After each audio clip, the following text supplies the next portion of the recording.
hoje temos muita coisa que tratar. Temos que terminar aí o assunto do véu, mas falta só uma partezinha. Na verdade, nem mais vai citar a questão do véu, ele só vai falar a respeito Bom, a gente vai ver daqui a pouco do que vai tratar. Vamos orar então? Deixa eu ver aqui. Irmã Cida, ora pra gente, por favor. Senhor meu Deus, graças te damos, ó Pai, porque estamos na tua casa, na tua presença, para te louvar, para engrandecer o teu nome, para bendizer o Senhor. E agradecer todas as coisas que o Senhor já tem feito nas nossas vidas. Quantas bênçãos o Senhor tem derramado no coração de cada um dos teus filhos. E Ele está pronto com a mão estendida para abençoar cada um deles. Senhor, abençoa cada vez mais os teus servos no entendimento, no conhecimento, na obediência da tua palavra, para te servir, Senhor, de coração alegre, de coração satisfeito, para fazer a vontade do Senhor. Senhor nosso Deus, eu te louvo, eu te agradeço, em nome de Jesus. Amém. Olha, eu acho que nós paramos aqui. Acho que ficou faltando essa leitura aqui, Lidiane, do 11 ao 16. Você lembra se você leu? Eu acho que não. Não? Então tá bom. Aqui ele vem falando então a respeito do véu, ok? Tá. Aí do 8 ao 10, ele vai mencionar a questão da criação por conta da hierarquia organizacional. Você lembram disso? Por isso que ele vai falar no 8 que o homem não se originou da mulher, mas sim a mulher do homem, por causa do relato da criação. Isso é da costela. Ao mesmo tempo que agora ele vai falar da dependência sim do homem em relação à mulher. É o que a Lidiane vai ler agora do 11 ao 16. Entre o povo do Senhor, porém, as mulheres não são independentes dos homens, e os homens não são independentes das mulheres. Pois embora a mulher tenha vindo do homem, o homem nasce da mulher, e tudo vem de Deus. Julguem por si mesmos. É correto uma mulher orar a Deus em público sem cobrir a cabeça? A natureza não deixa claro que é vergonhoso o homem ter cabelo comprido? E as mulheres não se orgulham de seu cabelo comprido? Pois ele lhes foi dado como manto. Mas se alguém quiser discutir a esse respeito, digo simplesmente que não temos outro costume. E as igrejas de Deus pensam da mesma forma. Muito bem. Aqui então ele está terminando a argumentação a respeito do véu. E aí ele vai terminar dessa forma. Eu vou dividir esse texto em dois para poder dar um zoom maior. Então, entre o povo de Deus, porém, as mulheres não são independentes dos homens. Aqui eles ainda está mencionando essa questão hierárquica no que diz respeito à organização da igreja, não é? Mesmo as irmãs tendo os mesmos dons muitas e muitas vezes que os irmãos, o dom do ensino, o dom da pregação, muitas vezes o dom da administração, mesmo assim foi dado aos homens, biblicamente falando, a essa autoridade de governar. Por isso não existe essa independência, mesmo que os dons e capacidade podem ser sim muitas vezes o mesmo. Ao mesmo tempo que os homens não são independentes das mulheres. Existe uma mútua dependência. E aqui essa dependência ele vai colocar no sentido de que o homem, ele vem da mulher, ele nasce da mulher. Ninguém pode se levantar contra as mulheres, pensando em homem, né? Nenhum homem pode se achar melhor do que uma mulher, mais capaz que uma mulher, mais abençoado que uma mulher, sendo que todos nós nascemos de uma mulher, né? Deus usou uma mulher para nos trazer ao mundo. Então, até mesmo nisso, embora a igreja se organize dessa forma, as irmãs, logicamente, são dignas de honra e todo ser humano vem de alguma mulher, ok? Então, pois, embora a mulher tenha vindo do homem, o homem nasce da mulher e tudo vem de Deus. Então, no final das contas, ele iguala, né? Todos nós somos iguais em valor, em honra, me fugiu a palavra. em valor diante de Deus, no serviço todos são bem-vindos, só a organização é diferente. E aí ele termina o 13 com essa sentença interessante, né? Julguem por si mesmos, é correto uma mulher orar a Deus em público sem cobrir a cabeça? Por que ele faz essa pergunta retórica, né? E a resposta, por conta da cultura, vai ser, não, é incorreto. Porque a mulher em público sem o véu, naquela época, era uma indecência. Tá? Lembre-se que o sentido do texto e do ensinamento aqui é, em primeiro lugar, a submissão e a disposição das irmãs em seguir a liderança da igreja e o próprio recato, a própria decência. Então, o véu não era só um sinal espiritual. Nessa cultura também era uma peça de roupa. Então, faltando essa peça de roupa, seria um escândalo, seria uma indecência, né? É como se eu aqui, na igreja, fizesse a seguinte pergunta: julguem vocês mesmos, irmãos de Avaré, é correto uma mulher orar só com roupa íntima? Só usando roupa íntima? Mas a pergunta, agora, nossa, mas que ideia idiota do pastor. Tá, é isso que ele está querendo dizer, né? É a mesma indecência, é o mesmo choque cultural. E aí ele vai utilizar uma outra argumentação, que é a própria natureza aponta para isso. Aqui, natureza não diz respeito à natureza feminina, no sentido de que o cabelo da mulher cresce mais do que dos homens. Bom, talvez de alguns homens, com certeza, a mulherada ganha em cabeleira, não é? Mas não é essa natureza. O que ele quer dizer aqui é o costume geral. E naquela época, isso em linhas gerais, porque exceção sempre vai existir, não é? A natureza não deixa claro que é vergonhoso o homem ter cabelo comprido. Por quê? Porque desde aquela época já era normal as mulheres terem cabelo mais comprido do que os homens. E os homens utilizarem cabelo, em relação às mulheres, mais curto, né? Às vezes a gente vê alguns vídeos, uns filmes mais antigos de Jesus, coisa e tal, o pessoal com um cabelinho um pouquinho maiorzinho, mas via de regra, o cabelo masculino, ele sempre nas culturas antigas foram mais curtos, e hoje se mantém isso, né? De alguma forma parece que Deus gravou isso no coração, porque em muitas culturas isso acontece, não é? E as mulheres não se orgulham de seu cabelo comprido, pois ele lhes foi dado como um manto, como se fosse um lembrete natural, um lembrete de que está no nosso DNA, tanto social como da própria mulher, né? De manter o cabelo comprido. Mas conforme as modas vão se alterando, ou a idade vai chegando, algumas mulheres tendem a cortar mais curtinho, mas não tem problema nenhum, lógico, né? E aí o 16 vai dizer: mas, se alguém quiser discutir a esse respeito, digo simplesmente que não temos outro costume. Isso é, olha, se alguém quer bater boca em relação ao uso do véu, ou não uso do véu, ele termina a argumentação dizendo: olha, todas as igrejas seguem essa linha que eu estou defendendo, e nós não discutimos a respeito disso. Parece que é só mais em Corinto que a coisa acontecia. Por que em Corinto havia essa dificuldade? Lembre-se da cultura de Corinto.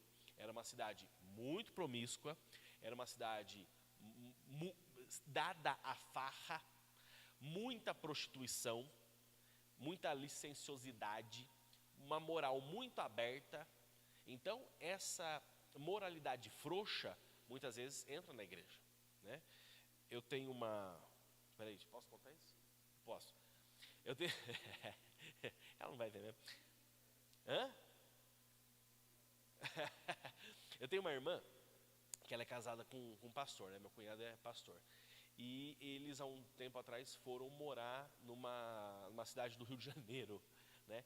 E eles são do aconselhamento bíblico, eles têm a mesma formação que eu, nós seguimos a linha do aconselhamento bíblico, e eles, depois de muitos anos de ministério, foram para lá, para a região do Rio de Janeiro, uma cidade mais para o meio do estado, e eles ficaram abismados pela cultura imoral que eles se depararam dentro da igreja.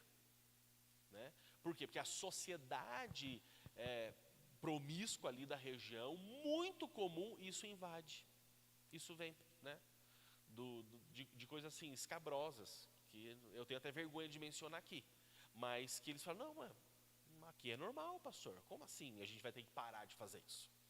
Como assim? Não. Como assim eu vou ter que ser fiel à minha esposa se eu posso ter ela, sabe? E a minha esposa sabe, e está tudo bem, então. Né? Então, essas coisas estranhas, esdrúxulas, pode variar de região para região, de cidade para cidade. O que é muito esquisito lá, não vai ser esquisito aqui. O que é muito esquisito aqui não vai ser esquisito lá. E essas coisas entram na igreja. Né? Então, por isso que foi algo complicado para Paulo tratar, porque realmente eles lidavam com isso, coisas que em outras cidades não lidavam. E essa variação muda até hoje. Tá? Aí eu mostrei na semana passada para os irmãos algumas representações do tempo dos gregos, do tempo dos romanos, que de fato, se o camarada não é carequinha assim, né, coitado, quem tem cabelo realmente mantém o cabelo curto. Era costume da época. Tudo bem que essa pintura aqui, acho que é da morte de Sócrates, uma representação da morte de Sócrates. Não é da época de Sócrates, mas o pessoal, quando fez a pintura, já entendia, através dos estudos que fizeram, que o cabelo da maioria esmagadora dos homens é tudo curtinho. Né?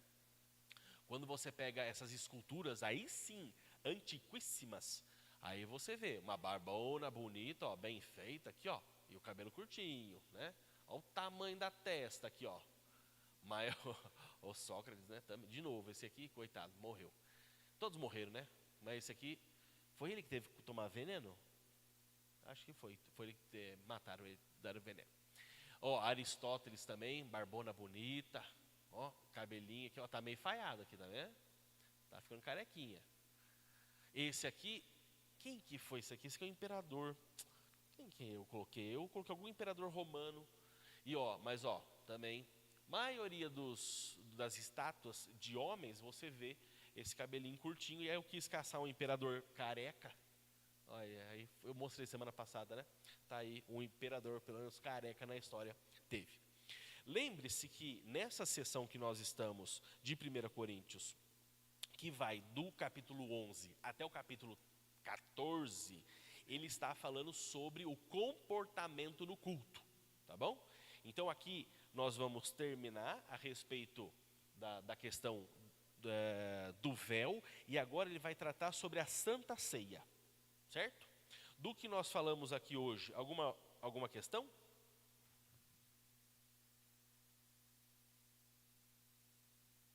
Passa o microfone aqui. Peraí, eu chego lá, vou mais rápido.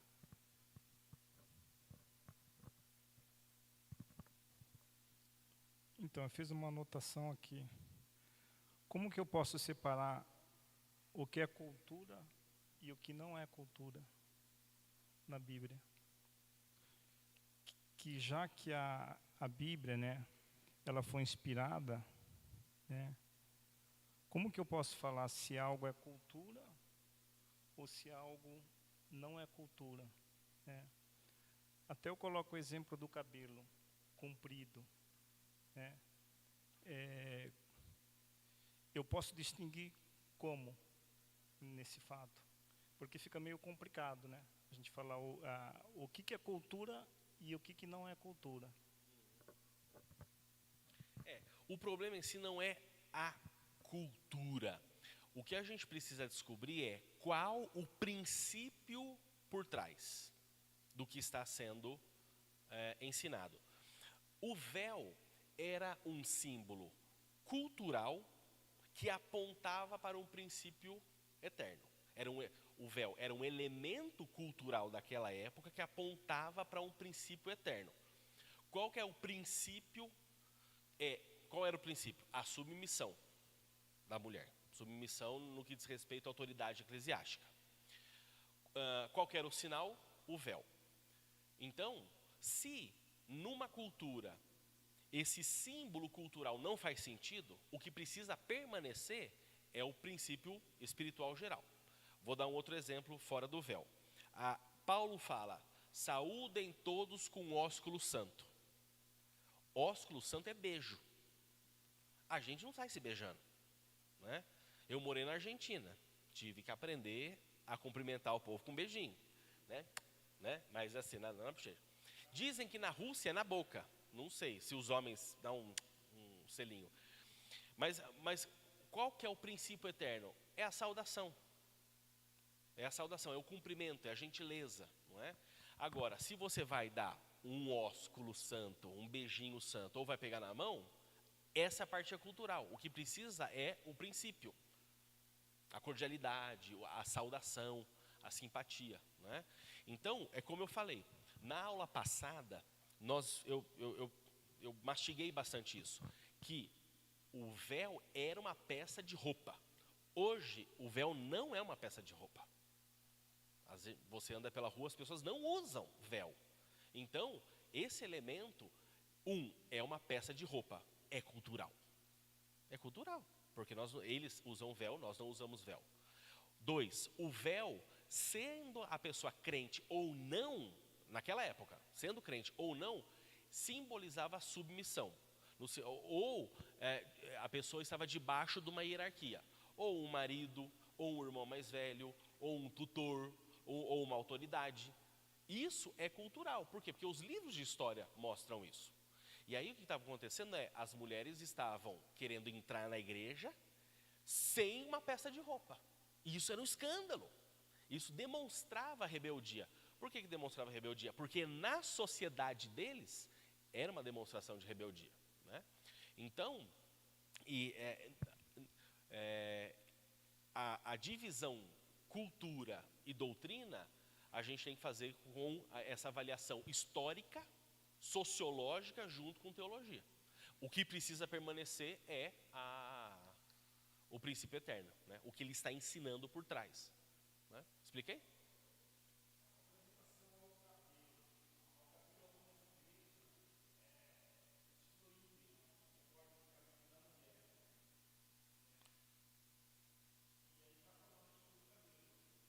Uhum. Em nenhum momento a Bíblia fala que a mulher precisa manter o cabelo comprido. Ele não fala. Não fala.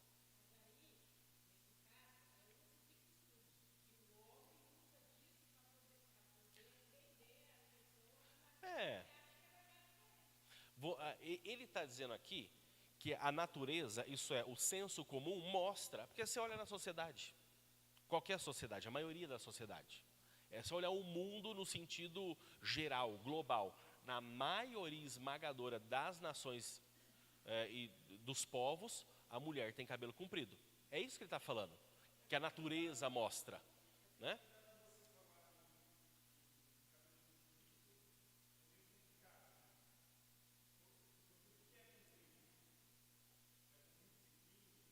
Então, aí quando começa assim, aí a gente chama de legalismo, né? Aí...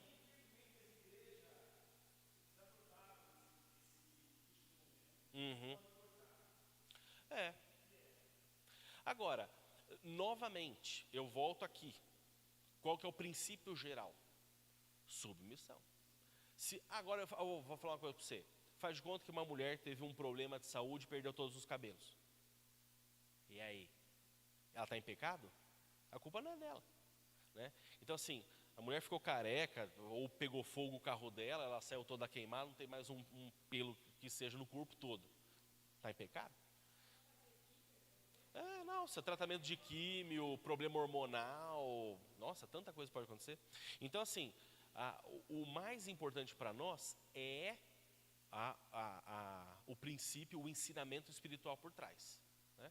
Porque, novamente, nós temos talvez muitas e muitas mulheres que têm um cabelo que arrasta lá no chão, mas o coração é careca, entendeu? No sentido de espiritualmente falando.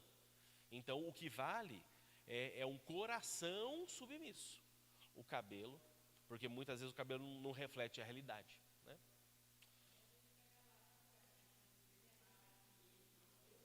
né? Deus vê o coração, exatamente. Oi?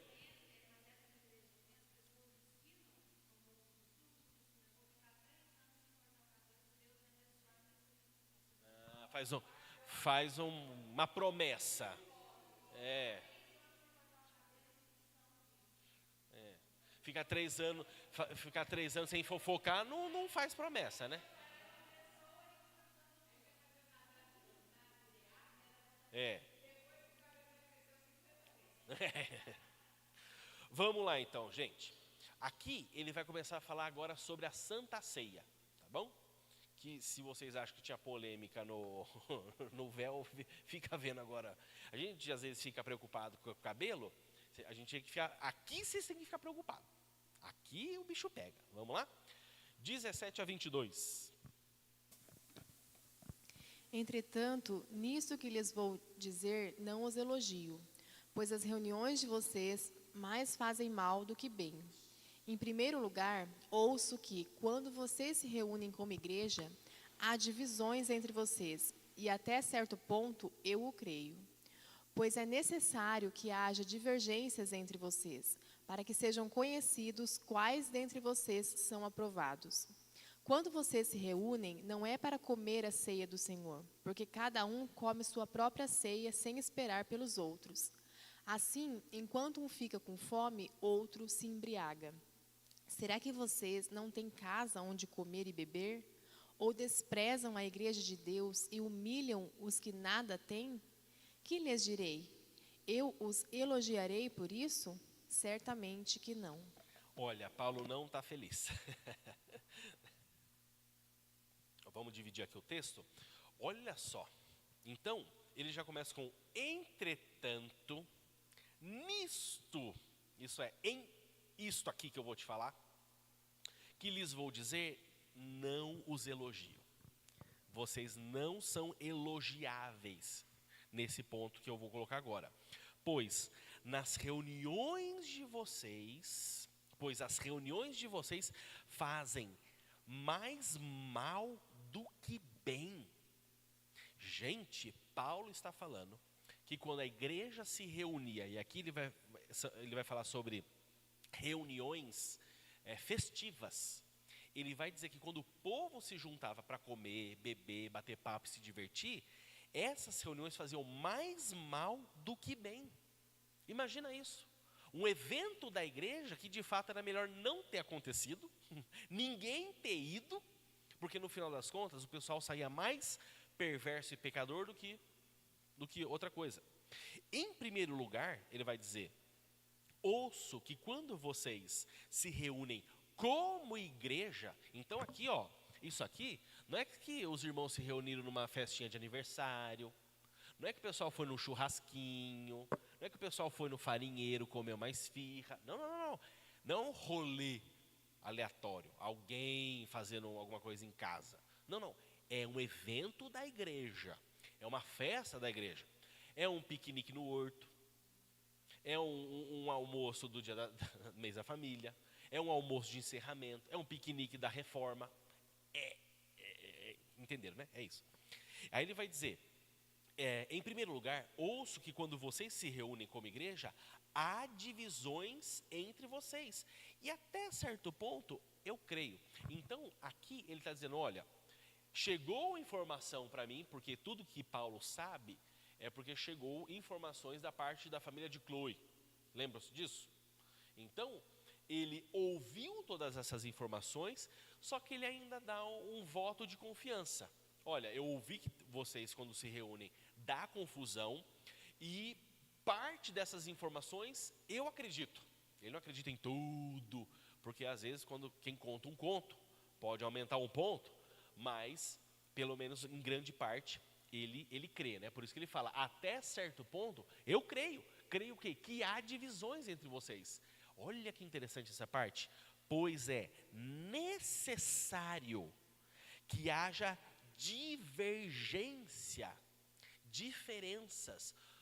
um certo grau de atrito, um pouquinho de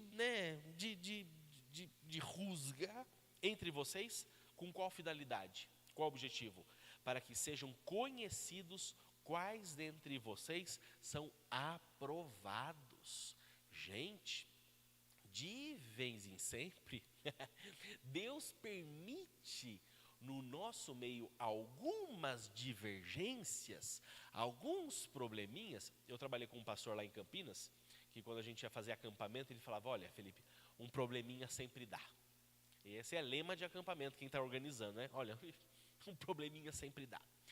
E de vez em quando, de vez em sempre, Deus permite esses probleminhas como forma também de medir as pessoas, como forma de trazer à tona o que está no coração. E isso é bom por quê? Porque fica muito evidente os que são aprovados e os que não são aprovados, né? Aqui, me parece que ele não está falando assim, quem é crente, quem não é crente. Não está nesse contexto ainda de salvação. Mas, muitas vezes, nós achamos que o irmão A ou irmão B está preparado ou apto para assumir uma liderança, ele está apto para assumir um diaconato, um presbiterato, ser ordenado ao ministério, se auxiliar numa sala. Só que, não, peraí, você quer dar um passo a mais na sua responsabilidade como crente, mas você nem vem na igreja. Você nem vem na igreja, você nem pisa na igreja. Então, assim, essa sua divergência dá para ver se você é aprovado ou não. Mas peraí, você quer dar uma aula de EBD, mas você nem vem na EBD. Mas você quer pregar na igreja, mas nem membro da igreja você é. Já aconteceu, né? Já ouvi histórias assim, né?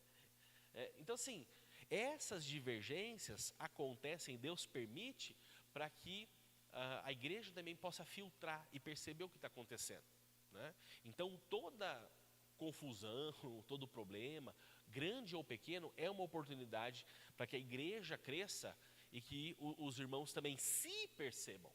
Porque às vezes a gente acha que está muito de pé, né? Muito firme. Até que vem alguém que solta aquele comentáriozinho, aí você vira um leão, você fala: caramba, que burrada que eu fiz, nunca imaginei que eu reagiria desse jeito. E é verdade, né? A gente só descobre quem é de verdade diante dessas divergências, diante dos desertos, das confusões, das brigas, né? Então isso é interessante como Deus permite essas coisas. Alguma questão aqui? Tá. Então, aí ele continua. Eu dividi, né? Isso aqui você já leu também, verdade. Quando vocês se reúnem, então ele está pensando em reunião da igreja. Não é para comer a ceia do Senhor. Tá. O que acontecia aqui? Deixa eu terminar essa partezinha para vocês entenderem. Porque cada um come a sua própria ceia sem esperar. O que acontecia é que eles se reuniam para celebrar a Santa Ceia, não apenas em um culto, mas eles faziam uma grande festividade. E durante a festividade, um junta-panelas, por assim dizer, eles celebravam a ceia do Senhor. Só que estava se tornando uma confusão tão grande, um egoísmo tão grande, uma situação tão feia, que no final das contas, não existia a ceia do Senhor. Porque não tinha comunhão, não tinha ambiente, não tinha clima. Então, assim, era uma coisa vazia, externa, exterior. Havia talvez o rito ali do pastor levantando o pão para cima, mas cada um comendo a sua própria comida. Por quê? 21.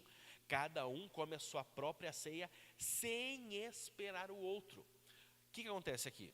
Os escravos, eles tinham o seu tempo mais limitado. Então, eles provavelmente chegavam depois, mais tarde. Quando os irmãos livres ou mais ricos e abastados já tinham chegado com a sua comida, eles não esperaram os pobres e atrasados, comeram a sua própria comida e deixaram os outros passando fome. Entenderam isso? Então é como se eu marcasse um café, um almoço, meio-dia, só que a gente sabe que 30% dos irmãos só vai chegar 1 da tarde. Então, quem chegou meio-dia, trouxe o filé mignon, trouxe a picanha, trouxe o set da paleta, comeu, e aí chegou o irmãozinho pobre, só com a casinha de frango, e não comeu filé mignon. E aí ele nem assou a coxinha de frango porque a churrasqueira já estava apagada. Entendeu? Tipo assim, e ele ficava com fome. Um não esperava o outro.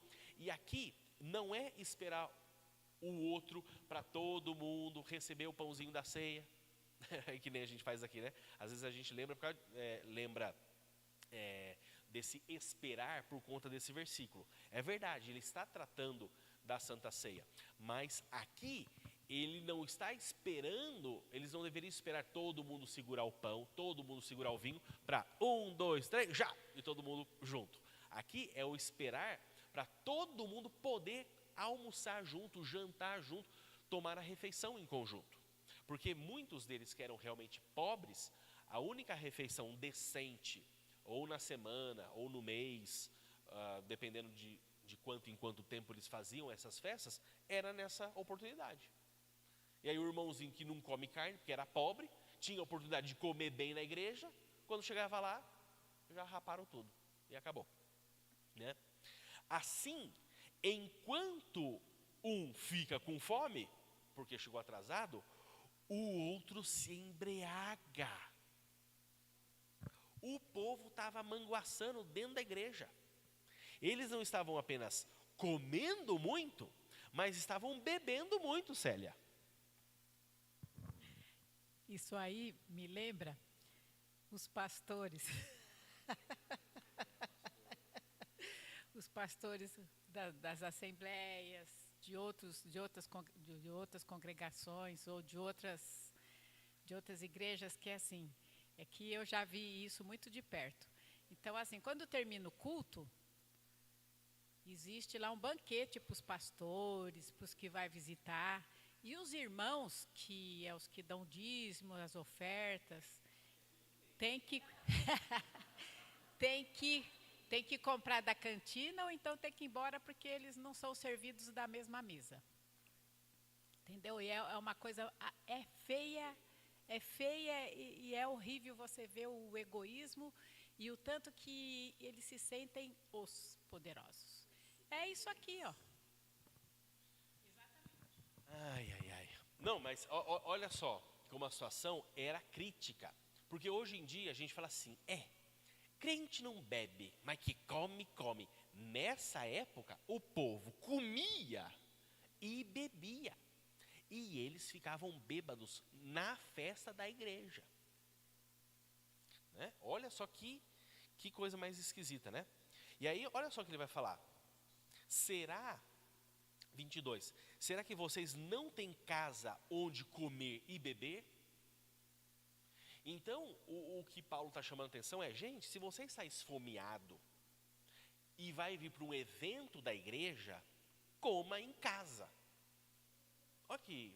E porque aqui é uma festividade da igreja, onde eles celebravam a ceia do Senhor. Não é? Será que vocês não têm casa onde comer e beber? E aí ele vai fazer 3 perguntas pesadas. 1, você está com fome? Você não tem casa não? Essa é a primeira acusação que ele faz. Você não tem casa não? Come na tua casa. Outra acusação, né, pergunta meio esquisita. Ou você só despreza a igreja de Deus? Porque ele fala aqui, ou desprezam a igreja de Deus. Então qual que é o seu problema? 1, você não tem casa? Ou 2, você quer desprezar a igreja de Deus? Porque assim, se você está num restaurante, faz de conta, você vê todo mundo se comportando, você vai fazer o quê? Vai se comportar junto, né? Vai se comportar. Bom, se a pessoa usa, é um restaurante chique, se usou esse talher para carne, eu vou copiar. Eu vou usar esse talher para carne, esse aqui deve ser de sobremesa, porque eu vi a tia ricaça lá pegando aquele ali para sobremesa, eu vou copiar. Botou o o guardanapo aqui? Não, botou aqui na cintura. Então eu vou colocar também na cintura, né? Eu vou copiar. Então assim, só que quando você está no ambiente do povo de Deus, aí você se solta, você se empanturra, né? Então isso é desprezo pela casa de Deus. Ou então, humilha os que nada têm. Então assim, ele está tentando buscar e realmente despertar na mente desses irmãos. Por que vocês estão fazendo isso, gente? Por que vocês se comportam assim numa festa da igreja? Vocês não têm casa? Ou vocês estão desprezando a igreja? Ou vocês estão querendo humilhar as pessoas? Que direi? Eu os elogiarei por isso? Certamente que não. Então, algumas observações aqui é o seguinte: essas reuniões da qual Paulo fala, ficou conhecido no Novo Testamento como festas do amor. Na verdade, na história da igreja, né? Festas do amor, ou simplesmente o ágape, que era o encontro onde os irmãos festejavam. E o que acontece? Durante essa festa, eles celebravam a ceia do Senhor. Não era necessariamente ou na igreja ou nas casas. Era um ambiente à parte, porque eles não tinham igrejas naquela época. Ou eles se reuniam em casas, ou em algum outro ambiente. Como aqui atrás ele pergunta, você não tem casa não para comer? Então, pelo jeito, essas celebrações aconteciam em algum outro lugar, tá? Fora de uma casa. E aí, por que eles celebravam a ceia no meio de uma festividade? Porque Jesus instituiu a Santa Ceia durante uma festividade. A Páscoa é uma festividade onde você tinha comida, tinha bebida, tinha vários tipos de alimento e tal. E aí, de repente, ele parou e instituiu a Santa Ceia. Então, a igreja primitiva pegou isso como princípio. Olha, irmãos, já que Cristo estabeleceu a ceia durante uma festa, nós vamos fazer um junta-panela. Literalmente era isso. Vamos fazer um junta e em determinado momento nós vamos parar, nós vamos celebrar a ceia do Senhor nessa festa. Só que, olha que interessante. Célia, abre aí pra gente em 2 Pedro 2,13 e depois Cida Paiva, abre em Judas 12. Olha só que interessante como o Novo Testamento cita essa festividade da festa do amor e como já estava dando problema.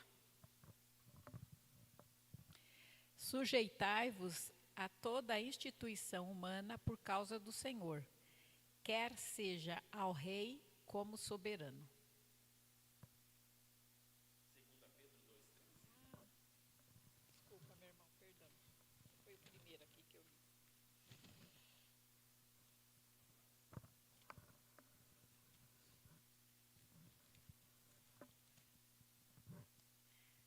Recebendo injustiça por salário da injustiça que praticam, considerando como prazer a sua luxúria carnal em pleno dia, quais nódoas e deformidades eles se regalam nas suas próprias mistificações, enquanto banqueteiam junto convosco. Banqueteiam junto convosco, e ainda citou promiscuidade. Então, além da bebedeira e da comilança, esses falsos profetas ainda faziam promiscuidade. Vocês já entenderam? Estes homens são como rochas submersas em vossas festas e fraternidade, banquetando-se juntos sem qualquer recato, pastores que a si mesmos se apacentam, nuvens sem água, impelidas pelos ventos, árvores em plena estação dos frutos, desses deprovidas, duplamente mortas, desarraigadas. Olha só como Judas estava brabo, né? São rochas submersas. Toda rocha submersa é um perigo nas festas de fraternidade, nas vossas festas. É essa festa da qual eu estou mencionando, né? Gente, deu tanta confusão esses juntas panelas do primeiro século, que terminou, ou que antes do primeiro século terminar, eles separaram a Santa Ceia da festa do amor. Antes, a Santa Ceia era realizada durante a festa. Agora, não esquece. A coisa está tão feia, está tão vergonhosa que a Santa Ceia vai ser celebrada em outro momento, fora da festa e dos junta-panelas da igreja.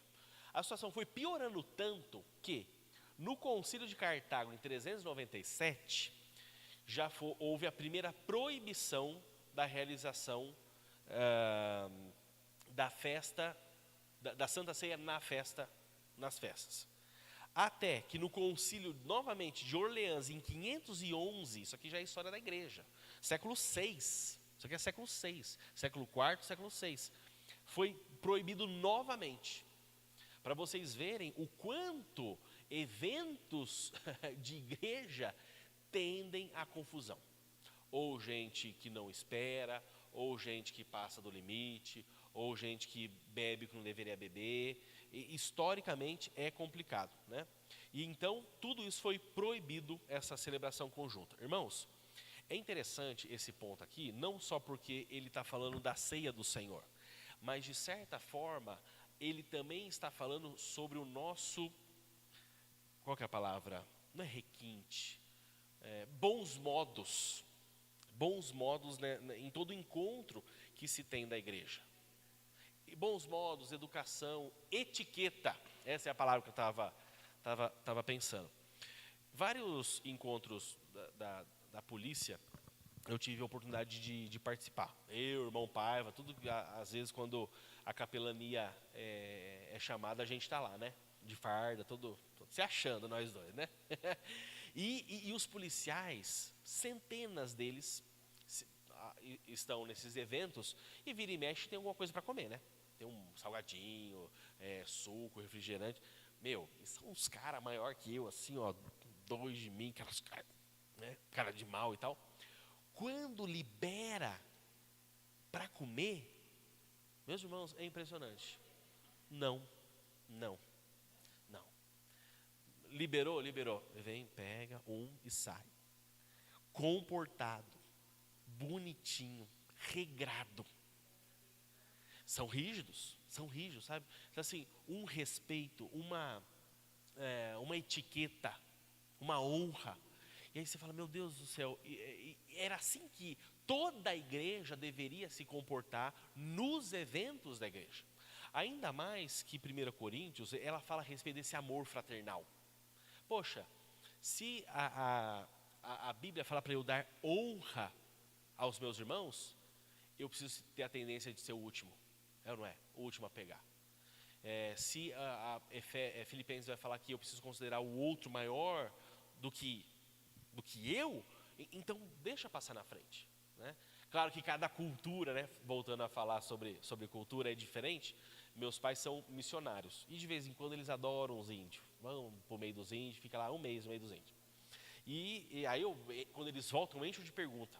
E uma coisa que eles me contaram, eles foram para os xerentes dessa última vez aí.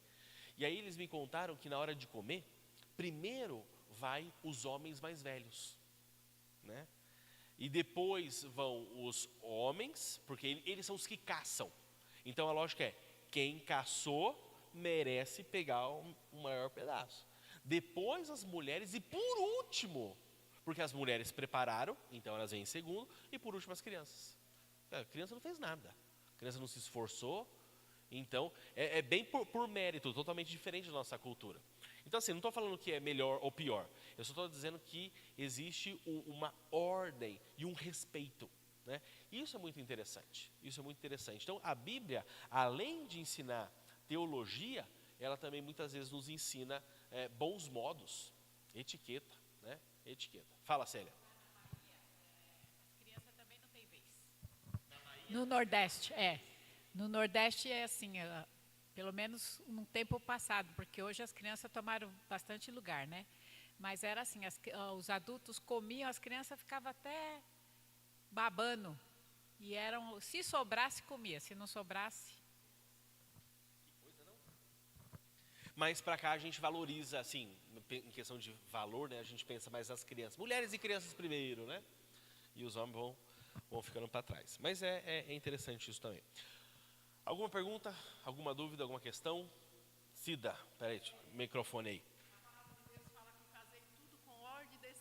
essa igreja não tinha ordem nem decência. Não tinha. Essa igreja era bagunçada. A Corinto, você está falando, né? Sim, com certeza. Com certeza, essa igreja aí. Essa igreja não tinha ordem nem decência, né? Mas olha que interessante, não tinha ordem, não tinha decência, mas tinha todos os dons. Foi uma observação que eu fiz lá no início. Então a pessoa, do retetém, tem dom de cura, e sapateia para lá, e gira para cá, é manto disso, manto aquilo, e para lá, para lá. Mas mesmo assim, era uma igreja, eles, né? Imoral, indecente, sem etiqueta, egoístas, né? Então, irmão, se nós nos amamos, a preferência sempre tem que ser o do outro, né? Graças a Deus, eu sempre estou nesses eventos aí, conversando com um, conversando com o outro, eu já chego meio que por último na fila, né? Estava usando o Isaac há um tempo atrás para furar fila, mas agora está grande, não consigo mais furar fila. Que mais, gente? Certo? Vamos caminhar mais um pouquinho aí, então. 23 a 26. Pois recebi do Senhor o que também lhes entreguei, que o Senhor Jesus, na noite em que foi traído, tomou o pão e, tendo dado graças, partiu-o e disse: Isto é o meu corpo, que é dado em favor de vocês. Façam isto em memória de mim. Da mesma forma, depois da ceia, ele tomou o cálice e disse: Este cálice é a nova aliança no meu sangue. Façam isto sempre que o beberem em memória de mim. Porque sempre que comerem deste pão e beberem deste cálice, vocês anunciam a morte do Senhor até que ele venha. Pois recebi do Senhor. Paulo, ao longo aí do Novo Testamento, ele mostra que em vários eventos ele de fato recebeu revelação diretamente do Senhor Jesus Cristo. Então aqui parece indicar que essa instrução em relação à Santa Ceia foi mais uma revelação direta do Senhor Jesus Cristo, tá bom? Então, pois recebi do Senhor o que também lhes entreguei. Então ele pegou daqui e transmitiu exatamente. E é interessante que 1 aos Coríntios, muito provavelmente foi escrita a carta antes dos evangelhos. Antes. Então aqui nós temos a primeira menção e instrução sobre a Santa Ceia, né? Antes mesmo dos evangelhos. Na ordem do Novo Testamento, você tem lá Mateus, Marcos, Lucas. Essa é a ordem que foi compilado, editado, né, o Novo Testamento. Mas cronologicamente falando, Paulo escreveu isso aqui primeiro. Né, isso é bastante interessante. Que o Senhor Jesus, na noite em que foi traído, tomou o pão. Gente, isso é muito simbólico, porque na noite que ele estava para ser traído, na noite em que ele estava para ser preso, insultado, espancado, dentro de pouquíssimas horas tudo isso ia acontecer. Ele estava instituindo a ceia, neste momento, sei lá, 9 horas da noite.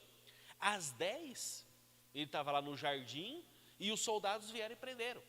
Ou, acho que foi lá durante a madrugada, mas que seja, foi durante a noite. Foi naquela noite.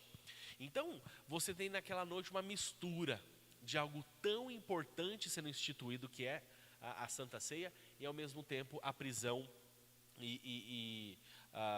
o espancamento e a agressão contra o Senhor Jesus Cristo. Então, na noite em que foi traído, tomou o pão e, tendo dado graças, isso é uma oração, né? Uma oração não só de gratidão, mas também de dedicação. Partiu-o, porque era um pãozão grandão, não, quer dizer, era um pão mais seco, achatado, mas ele partiu. É por isso que quando eu aqui vai fazer a ceia, eu pego o pão, porque também tem tudo isso, né, na orientação da igreja para fazer os gestos durante a Santa Ceia.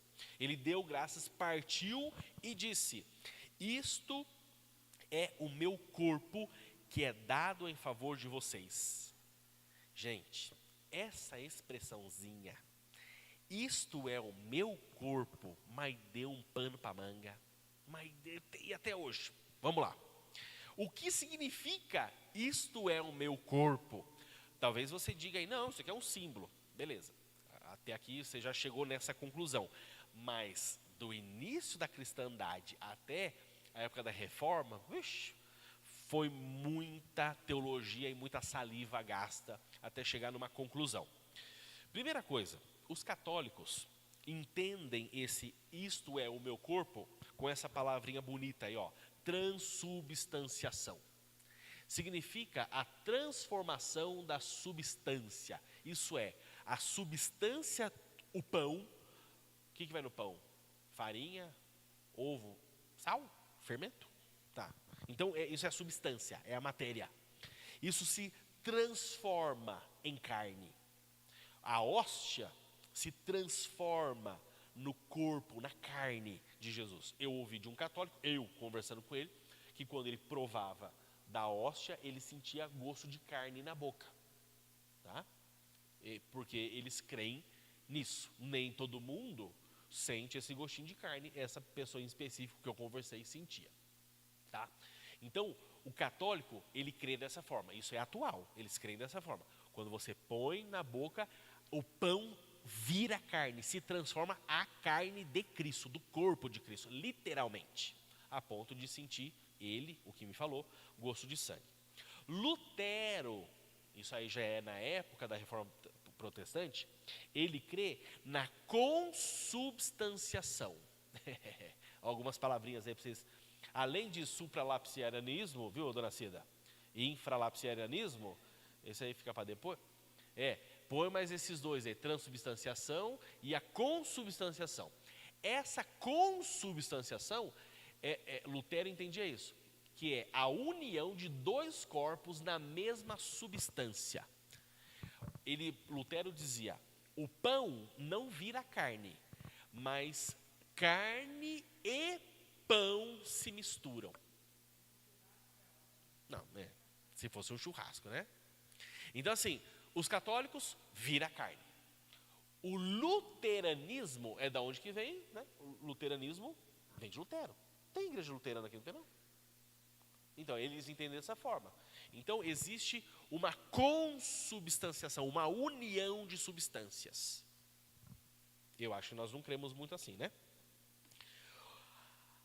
Zwinglio, Úrico Zwinglio, o Zwinglio, ele foi contemporâneo de Lutero. Então, esses dois ficavam batendo cabeça aqui, tá bom?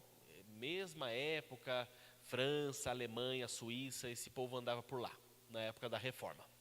Ele entendia esse versículo de forma figurada. Gente, aí ele fala, não tem nada de transformação, não tem nada de consubstanciação, tudo isso é em memória, é simplesmente na verdade é tudo memória, não tem nada de presença nem espiritual, nem substancial. Porque assim, na parte substancial eles diziam, ou se transforma 100% no corpo de Cristo, ou em parte é corpo de Cristo. Zwinglio vai ser radical, não se transforma nem total, nem parte, nem espiritual, é mera lembrança. Quando ele mexe o pão assim, isso é meu corpo, isso aqui é memória, gente, só representa, tá bom? Estamos quase lá. O papai Calvino, aí nós chegamos em casa, tá bom? Aí estamos aqui. Ele vai dizer o seguinte, que Cristo se faz presente espiritualmente. Cristo está presente aqui, nesse celebrar. E logo, não é a música que a gente canta? Então, é porque é calvinista, né? Então, significa o quê? Cristo se faz presente espiritualmente nos elementos. Olha que coisa interessante. Vinho e pão é o corpo de forma espiritual. Então, não se transforma, nem total, nem em parte, né? Não é mera memória, mas Cristo, de forma espiritual, se faz presente, né? Porque ele fala, isto é o meu corpo, né? Então, ele fala, mas o pão continua sendo pão. Então, como que ele se faz presente ali, alimentando e nutrindo espiritualmente? Tudo de forma espiritual. Gente, é um texto difícil, tá bom? É um texto difícil, né? Então, os reformados entendem dessa forma, que é a posição da nossa igreja. Cristo se faz presente de forma espiritual, diferente, né? Nutrindo e abençoando a sua igreja. Ok? Vocês conheciam essas várias posições? Pra vocês verem. Às vezes a gente já pega tudo pronto e acha que não, todo mundo pensa igual. Não, não pensa. A parte católica é mais difundida, né? Essa parte da transubstanciação, o pessoal a gente conhece mais, né? Mas até mesmo aqui, entre os reformadores, Lutero, poxa vida, Zwinglio, poxa vida, reformadores, mas não pensam igual. Certo? Então vamos continuar aqui para a gente terminar pelo menos essa partezinha e ir embora. Comer nosso pão com carne. Isto é o meu corpo, que é dado em favor de vocês. Façam isto em memória de mim. Então, quando ele fala façam isto, esse façam aqui, ele está num verbo contínuo. Então, significa façam e continuem a fazer. Façam e não parem de fazer, tá? E façam isso, sim, em memória de mim, relembrando a obra de Cristo. Da mesma forma, depois da ceia, ele tomou o cálice, e aí vai repetir o processo. E disse, este cálice é a nova aliança do meu sangue. Lidiane, abra lá, por favor, em Jeremias 31, 31. Jeremias 31, 31.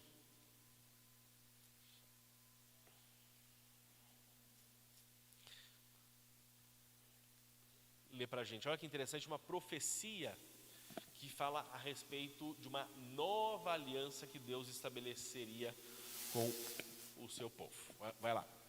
Estão chegando os dias, declara o Senhor, quando farei uma nova aliança com a comunidade de Israel e com a comunidade de Judá. Isso. Olha que legal. Lá em Êxodo, Levítico, Moisés pega o sangue da aliança e faz todo o ritual. Era o sangue de animais, sangue da antiga aliança, antiga dispensação, antiga forma de Deus lidar.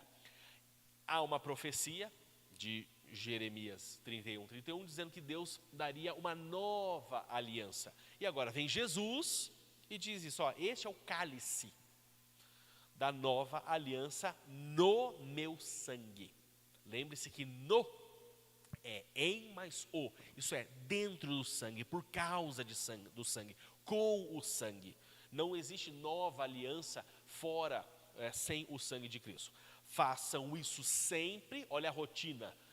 A rotina não está só aqui no tempo verbal, mas também, novamente, façam isto sempre que o beberem em memória de mim. Então é sempre uma recordação da morte, uma recordação da morte.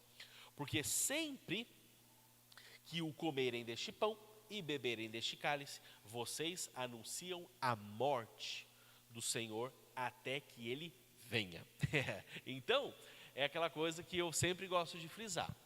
De fato, a ceia, você olha para trás e você fala, Jesus morreu.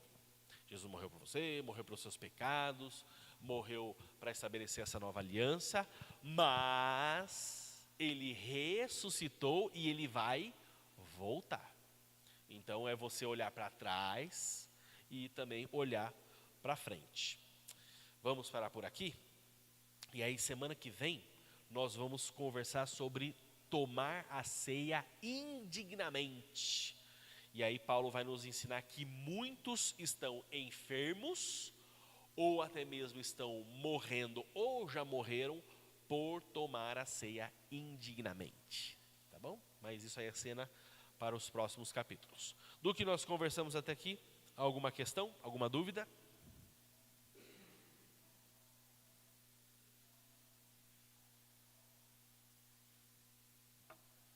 Não? Então tá bom, vamos nos colocar em pé. Já que uma Cida orou no início, eu vou pedir para a outra Cida orar no final. Senhor, nosso Deus, nosso Pai, muito obrigada, Senhor Deus. Muito obrigada por estar aqui na Tua casa, Deus, aprendendo, Deus, da tua palavra, Deus.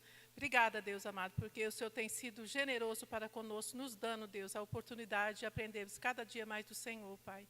Que o Senhor nos ajude, Deus, a cada dia, Pai, a não só aprender da tua palavra, mas vivermos, praticarmos, Deus, a tua palavra, Deus. Obrigada pela tua igreja, Pai, que o Senhor continue abençoando, sustentando cada um, Pai. Obrigada pela vida do pastor Felipe, Deus, que o Senhor continue dando sabedoria do alto para ele, Pai. Obrigada, Deus, por tudo, em nome de Jesus, Senhor, amém. Deus abençoe, querido. Se você